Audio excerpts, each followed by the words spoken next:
and press the bell icon. Never miss an update.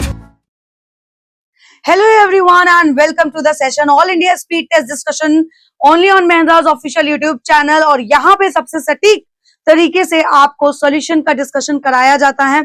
आप लोगों ने स्टेट के एसटी का ऑलरेडी सॉल्व कर लिया होगा, लेकिन कभी कभी हम सॉल्व करने के साथ साथ हमारे पास डाउट भी आ जाते हैं, तो उन डाउट को हम यहाँ पे डायरेक्टली सॉल्व करेंगे। तो चलिए स्टार्ट करते हैं with the very first question.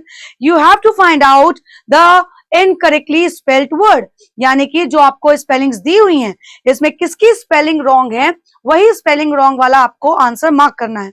तो जैसे लिखा है मेटलर्जी, है ना, यहाँ पे फर्स्ट स्पेलिंग क्या है आपकी, मेटलर्जी। तो क्या मेटलर्जी की स्पेलिंग रॉन्ग है? नहीं, इसका मतलब यहाँ पे ये स्पेलिंग एकदम करेक्ट है, बट इसका मतलब क्या होता है, मीनिंग भी समझ लो। मेटलर्जी का मतलब होता है it is the study of metals and their uses. लॉजी है तो स्टडी होगा ही, study of metals and uses and their uses. ठीक, अब ऑब्जर्वेटरी सेकेंड वर्ड में आते हैं। तो ऑब्जर्वेटरी में थोड़ी सी गड़बड़ है, क्योंकि ऑब्जर्वेटरी में TRY के साथ साथ TORY होता है। तो इसको जब आप करेक्ट करोगे तो कुछ ऐसा आएगा TORY।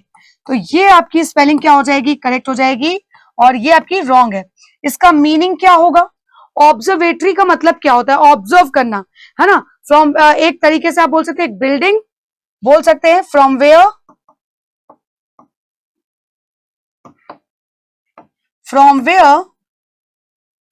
scientists see the stars वगैरह को देख सकते हैं। द नेक्स्ट वर्ड है प्रोलॉग। प्रोलॉग की स्पेलिंग भी करेक्ट है। What is meant to be, it meant to be a piece of writing और स्पीच, है ना, एक राइटिंग और स्पीच होती है। एडोलेसेंस किसको हम बोलते हैं, that is a period of a persons life between a child and becoming an adult, यानी कि एज बिटवीन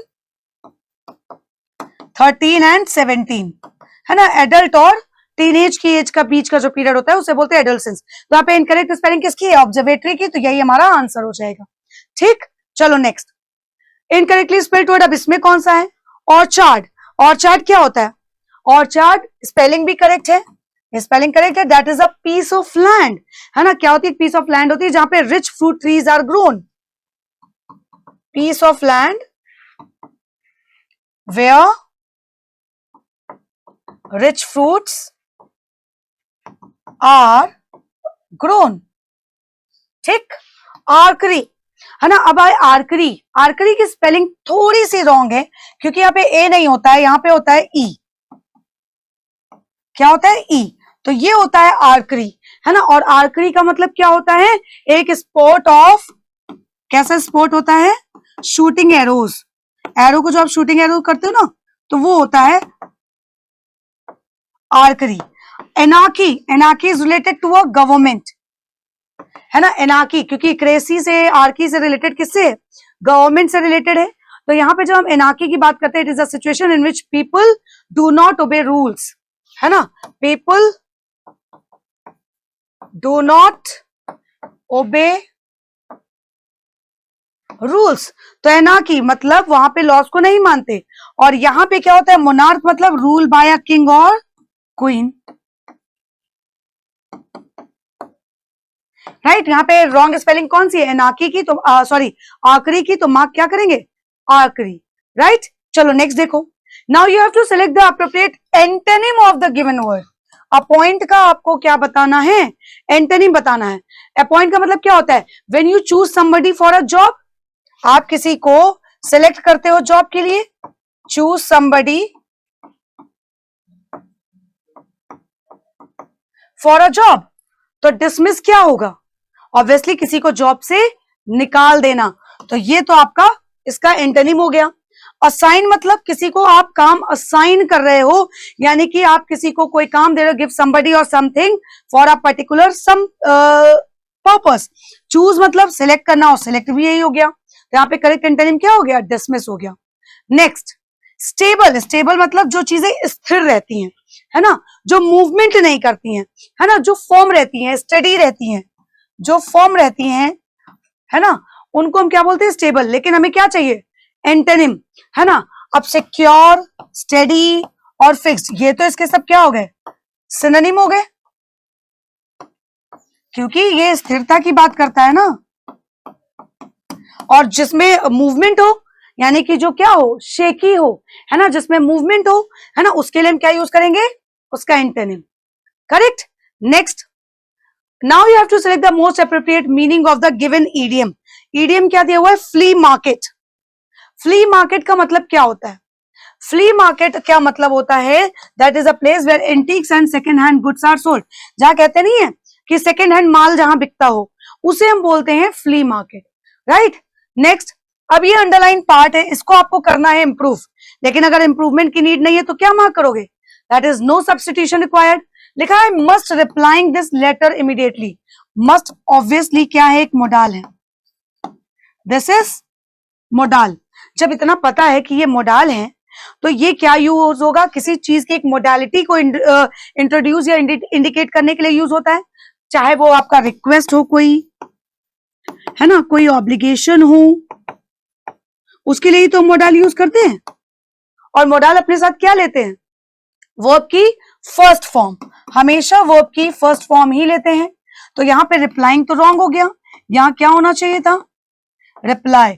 तो I must reply to this letter, क्योंकि पैसिव फॉर्म है, तो option number D would be the correct answer, जो इसको improve करेगा। Next, she told him don't touch her bag. उसने उससे कहा कि भाई उसका बैग मत टच करो। सो यहाँ पे डोंट टच हर बैग की बात करी गई है। अगर करेक्ट वे है, अगर किसी को आप मना कर रहे हो कोई काम करने के लिए, तो डोंट नहीं यूज करते हैं। जो करेक्ट फ्रेज होता है ये इनकरेक्ट है, तो यहाँ पे होता है not to touch her bag. She told him not to touch her bag, तो उसको करेक्ट क्या करेगा, ऑप्शन नंबर बी, क्योंकि not to touch already express करता है एक प्रोहिबिशन और instruction in a formal manner, right. चलो नेक्स्ट, इसमें क्या करना है, इसको भी आपको रिमूव करना है, इंप्रूव करना है। There have been heavy rains in the city, मतलब बारिश, बहुत भारी बारिश हुई शहर में। Even then hurricane made landfall. यहां पे क्या लिखा हुआ है, इवन देन। एक बात बताओ, जब बारिश हुई है तो तब से क्या हुआ, लैंडफॉल हो गया। तो there is a point of time, है ना, क्योंकि यहाँ पे क्या बता रहे हैं, एक पॉइंट ऑफ टाइम की बात कर रहे हैं। और यहाँ पे इवन का मतलब पता है क्या होता है, इवन का मतलब होता है एज वेल एज, जो कि यहाँ पे रॉन्ग हो जाएगा, ठीक है। ये यहाँ पे रॉन्ग हो जाएगा, इसलिए इसकी जगह इसको रिप्लेस करेंगे since the hurricane made landfall, right. Next, अब फिल इन द ब्लैंक्स। यहाँ पे करेक्ट ऑप्शन फिल करना है कि क्या आएगा, customers money for the damage products. जब आप, जैसे आप कहीं सामान खरीदने जाते हो और वो खराब निकलता है, तो उसको आप वापस करने जाते हो ना, तो आप क्या कहते हो कि भैया मेरा पैसा वापस करो। तो आस्क पूछोगे तो है नहीं, या परमिशन थोड़ी ना दोगे दुकानदार को, सीधा सीधा क्लेम कर दोगे कि भैया तुमने डैमेज प्रोडक्ट हमें दिया है, I am claiming for this, ठीक है। पूछना नहीं है, you are not asking a question, you are not permitting something someone, ठीक है। तो इसके लिए हम क्या यूज करते हैं, क्लेम यूज करेंगे। लास्ट बट नॉट लीस्ट, इसमें एरर आपको फाइंड आउट करनी है, यहाँ पे किस पार्ट में एरर है, owing for his illness he couldn't achieve his goals. अपने गोल नहीं अचीव कर पाया। क्या लिखा है, ओइंग फॉर, ओ मतलब किसी चीज की responsibility. So if something is owing to another thing, it is a result of that thing. तो ओइंग फॉर नहीं यूज होता, ओइंग के साथ आता है आपका टू प्रेपोजिशन।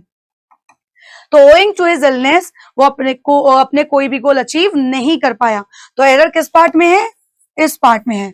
तो आंसर ये पार्ट हमें दिया है सी में, तो हम मार्क करेंगे option number C. So like this you all can do the ST solution carefully, और मेरे साथ इस तरीके से हर हफ्ते जरूर जुड़िए for the ST solution. Till then, thank you. Subscribe now and press the bell icon. Never miss an update.